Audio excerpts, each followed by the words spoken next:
26 வருட நம்பிக்கை, லட்சக்கணக்கான சந்தோஷ திருமணங்கள். கல்யாணம்னாலே தமிழ் மேட்ரிமோனி தான். உங்கள் சத்யாவின் தமிழ் புத்தாண்டு சூப்பர் ஆஃபர். No compromise. உங்க சைடுலயும் எங்க சைடுலயும். It's a GT promise.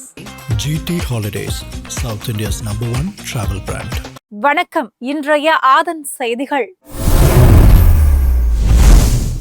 தொகுதி மறுவரை சட்ட திருத்தத்தை மத்திய பாஜக அரசு மொத்தமாக திரும்ப பெற வேண்டும் என்று முதல்வர் மு.க. ஸ்டாலின் கூறியுள்ளார். இதுகுறித்து முதலமைச்சர் வெளியிட்டுள்ள எக்ஸ் தள பதிவில், நம்முடைய கடும் எதிர்ப்பினையும் போராட்டத்தினையும் தொடர்ந்து தொகுதி மறுவரையால் தமிழ்நாட்டின் தொகுதி அளவு குறையாது என பிரதமரும் உள்துறை அமைச்சரும் நாடாளுமன்றத்தில் வாய்மொழி உத்தரவாதம் அளித்துள்ளனர் என அவர் குறிப்பிட்டுள்ளார். ஆனால் சொல் ஒன்று செயல் வேறு என்பதற்காக இவர்கள் தாக்கல் செய்துள்ள சட்ட முன்வடிவு முழுக்க ஏமாற்ற திட்டமாக இருக்கிறது என்றும் குற்றம் சாட்டிய முதல்வர், இதை நம்பவும் முடியாது, ஏற்றுக்கொள்ளவும் முடியாது என திட்டவட்டமாக நிராகரிக்கிறோம் என அவர் தெரிவித்துள்ளார். முன்னாள் பிரதமர்கள் இந்திரா காந்தி, வாஜ்பாய் ஆகியோர் அரசியலமைப்பு சட்டத்திலேயே திருத்தம் செய்து 25 ஆண்டுகளுக்கு தொகுதி மறுசீரமைப்பை நிறுத்தி வைத்ததை போன்ற சட்ட பாதுகாப்பு தற்பொழுதும் வேண்டும் என அவர் வலியுறுத்தியுள்ளார். பெரும் சூழ்ச்சியை உள்ளடக்கியதாக இந்த சட்ட முன்வடிவை அவசர கதியில் நிறைவேற்றக்கூடாது. எண்ணிக்கை பலம் இருக்கிறது என்ற திமிரில் எங்களின் எதிர்ப்பை மீறி இதனை நிறைவேற்றினால் அதற்கான விளைவுகளை தமிழ்நாட்டில் நீங்கள் சந்திக்க வேண்டியிருக்கும் என அவர் எச்சரித்துள்ளார்.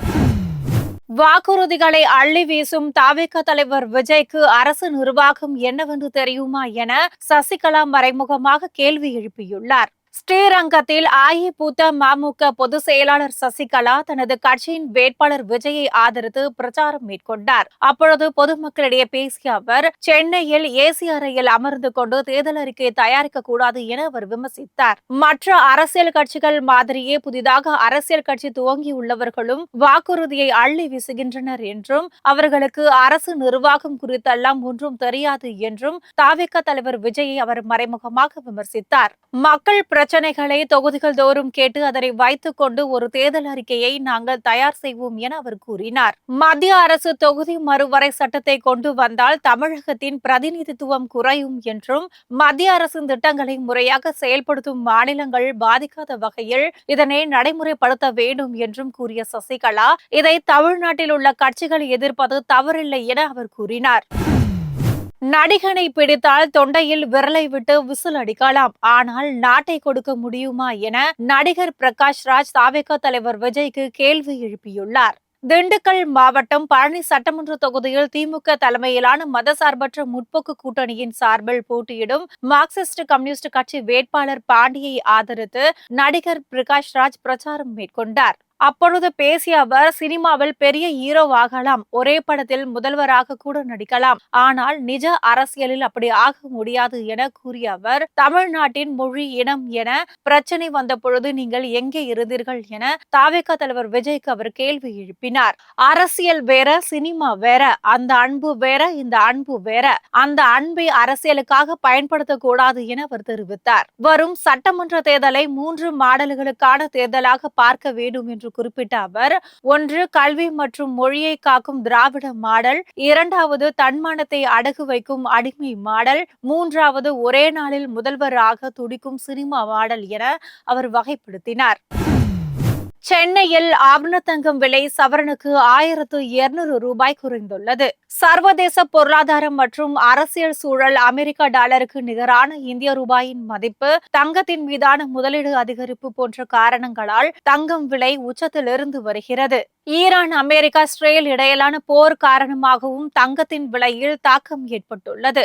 கடந்த சில நாட்களாக தங்கம் விலை ஏற்ற இறக்கத்துடன் இருந்து வருகிறது. இந்த வாரத்தில் சற்று விலை ஏற்றத்துடன் இருந்து வந்த தங்கம் வெள்ளிக்கிழமை சவரனுக்கு 1200 ரூபாய் குறைந்தது. ஒரு சவரன் 1,13,680 ரூபாய்க்கு விற்பனை செய்யப்படுகிறது. கிராமுக்கு 150 ரூபாய் குறைந்து 1 கிராம் தங்கம் 14,210 ரூபாய்க்கும், 1 கிராம் வெள்ளி 275 ரூபாய்க்கும் விற்பனையாகிறது. கிராமுக்கு 150 ரூபாய் குறைந்து 1 கிராம் தங்கம் 14,210 ரூபாய்க்கும், 1 கிராம் வெள்ளி 275 ரூபாய்க்கும் விற்பனையாகிறது. ரஷ்யா மற்றும் ஈரானிடம் கச்சா எண்ணெய் வாங்க இந்தியாவிற்கு அளிக்கப்பட்ட 1 மாத அனுமதி மேலும் நீடிக்கப்பட மாட்டாது என அமெரிக்கா தெரிவித்துள்ளது. அமெரிக்கா இஸ்ரேல் தாக்குதலை தொடர்ந்து ஹார்முஸ் ஜலசந்தியை ஈரான் கடந்த மார்ச் மாதம் மூடியது. இதனால் எரிபொருளுக்கு உலகம் முழுவதும் தட்டுப்பாடு ஏற்பட்டு சர்வதேச சந்தையில் கச்சா எண்ணெய் விலை உயர்ந்தது. இதையடுத்து ஈரான் மற்றும் ரஷ்யாவிடமிருந்து எரிபொருள் வாங்க விதிக்கப்பட்ட தடைக்கு 1 மாத காலம் அமெரிக்கா விலக்கு அளித்தது. இதை பயன்படுத்தி ரஷ்யாவின் ராஸ்நெப்ட், லுக்காயில் ஆகிய நிறுவனங்களிடமிருந்து 30 மில்லியன் பேரல் கச்சா எண்ணெய் வாங்க ரிலையன்ஸ் உட்பட்ட இந்திய சுத்திகரிப்பு நிலையங்கள் பல ஆர்டர் கொடுத்தன. இந்த விலக்கு ஏப்ரல் 11ஆம் தேதியுடன் முடிவடைந்த நிலையில் ரஷ்யா மற்றும் ஈரானிடமிருந்து கச்சா எண்ணெய் வாங்குவதற்கு அளிக்கப்பட்ட தடை விலக்கு புதுப்பிக்கப்படாது என அமெரிக்க நிதியமைச்சர் ஸ்காட் பெசன்ட் தெரிவித்துள்ளார். மத்திய கிழக்கில் நிலவும் போர் மகாராஷ்டிரா மாநிலத்தின் வாழை வர்த்தகத்தை புரட்டி போட்டுள்ளது. மகாராஷ்டிராவின் வாழையை முக்கிய பயிராக கொண்ட பகுதிகளான ஜல்காவன் மற்றும் சோலாப்பூர் போன்ற மாவட்டங்களில் உள்ள விவசாயிகளுக்கு நம்பிக்கையூட்டும் விதமாக தொடங்கிய வாழை சீசன் தற்பொழுது ஒரு பொருளாதார நெருக்கடி தரும் சூழலாக மாறியுள்ளது. ஈரான், அமெரிக்கா போர் சூழல் காரணமாக மத்திய கிழக்கு நாடுகளுக்கான வாழை ஏற்றுமதியில் ஏற்பட்டிருக்கும் தடங்கல்கள் காரணமாக வாழைப்பழங்கள் நிரப்பப்பட்ட பல சரக்கு கொள்கலன்கள் குளிர்பாதன கிடங்குகளிலேயே தேங்கியுள்ளன. இதனால் ஏற்றுமதி முடங்கி ஐக்கிய அரபு அமீரகம், ஈராக் மற்றும் ஈரான் போன்ற சர்வதேச சந்தைகளுக்கு செல்லவிருந்த வாழைப்பொருட்கள் உள்நாட்டு சந்தைக்கு திருப்பிவிடப்படுகின்றன. இதனால் வாழைப்பழங்களின் விலைகள் அதல பாதாளத்திற்கு தள்ளப்பட்டுள்ளன. அதாவது வாழையின் விலை கிலோ 22 ரூபாயிலிருந்து வெறும் 2 ரூபாயாக குறைந்ததால் விவசாயிகள் அதிர்ச்சியடைந்துள்ளனர். வாழை விவசாயிகள் தங்கள் பயிர்களை என்ன செய்வதென்று தெரியாத சூழலில் தவித்து வருகின்றனர். மதுரை மாவட்டம் திருப்பரங்குன்றம் தொகுதியில் போட்டியிடும் தாவேகா வேட்பாளர் சிடிஆர் நிர்மல்குமார் வீதி வீதியாக சென்று விசில் சின்னத்திற்கு வாக்கு சேகரித்தார். சட்டமன்ற தேர்தலில் முதல் முறையாக நடிகர் விஜயின் தமிழக வெற்றி கழகம் களமிறங்கியுள்ளது. அந்த கட்சியின் இணை பொதுச் செயலாளர் சிடிஆர் நிர்மல்குமார் மதுரை மாவட்டம் திருப்பரங்குன்றம் தொகுதியில் போட்டியிடுகிறார். தொகுதிக்கு நன்கு அறிமுகமானவரான சிடிஆர் நிர்மல்குமார் சூறாவளியாக சுழன்று பொதுமக்களிடம் வாக்கு சேகரிப்பில் ஈடுபட்டு வருகிறார். அவர் செல்லும் இடமெல்லாம் மக்கள் பூக்களை தூவியும் மாலை அணிவித்தும் தங்களது ஆதரவை தெரிவித்து வருகின்றனர். அந்த வகையில் திருப்பரங்குன்றம் தொகுதிக்கு உட்பட்ட பெருங்குடி, பரம்புப்பட்டி, குதிரகுத்தி உள்ளிட்ட கிராமங்களுக்கு வீதி வீதியாக சென்று தாவேகாவின் தேர்தல் அறிக்கையில் இடம்பெற்றுள்ள நலத்திட்டங்களை எடுத்துரைத்து விசில் சின்னத்திற்கு அவர் வாக்கு சேகரித்தார். அவருடன் ஏராளமான கட்சி தொண்டர்களும் கட்சி கொடியை ஏந்தியபடி உடன் சென்று விசில் சின்னத்திற்கு ஆதரவு திரட்டினர்.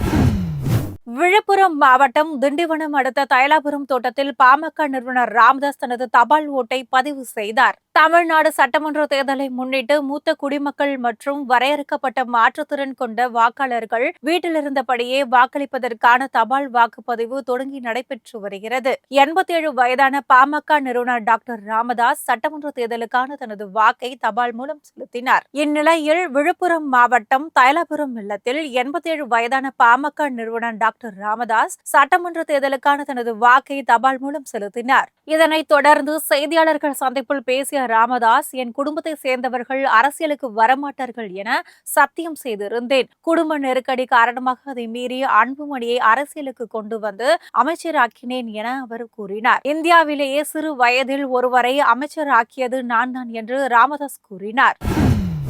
சில அடிமைகள் தங்கள் சுயநலத்திற்காக தமிழ் தாய்நாட்டின் எதிர்காலத்தையே RSS எஜமானர்களின் காலடியில் அடகு வைத்திருக்கிறார்கள் என முதல்வர் ஸ்டாலின் விமர்சித்துள்ளார். சுதந்திர போராட்ட வீரர் தீரன் சின்னமலை பிறந்த நாளையொட்டி முதலமைச்சர் ஸ்டாலின் வெளியிட்டுள்ள எக்ஸ்தல பதிவில் பிரிட்டிஷரை கலங்கடித்த தமிழ் வீரர் தீரன் சின்னமலையை நேரடியாக போரிட்டு வெல்ல முடியாத ஆங்கிலேய ஆதிக்கவாதிகள் சூழ்ச்சியால் தான் வீழ்த்த முனைந்தார்கள் என குறிப்பிட்டுள்ளார். இன்றே தமிழ்நாட்டுக்குள் நேரடியாக நுழைய முடியாத டெல்லி ஆதிக்கவாதிகள் தொகுதி மறுவரை என்னும் சதி திட்டத்தால் நம்மை அரசியல் வலிமையற்றவர்களாக முனைகிறார்கள் என அவர் குற்றம் சாட்டினார். அன்று சின்னமலையை காட்டிக் கொடுத்தான் ஒரு துரோகி. இன்றும் சில அடிமைகள் தங்கள் சுயநலத்திற்காக தாய் தமிழ்நாட்டின் எதிர்காலத்தையே RSS எஜமானர்களின் காலடியில் அடகு வைக்கின்றனர். இந்த ஆதிக்கவாதிகளையும் அடிமைகளையும் எதிர்த்து தமிழ்நாடு போராடும், தமிழ்நாடு வெல்லும் என தீரன் சின்னமலையின் பிறந்த நாளில் சூளுரைப்பதாக முதல்வர் தெரிவித்தார்.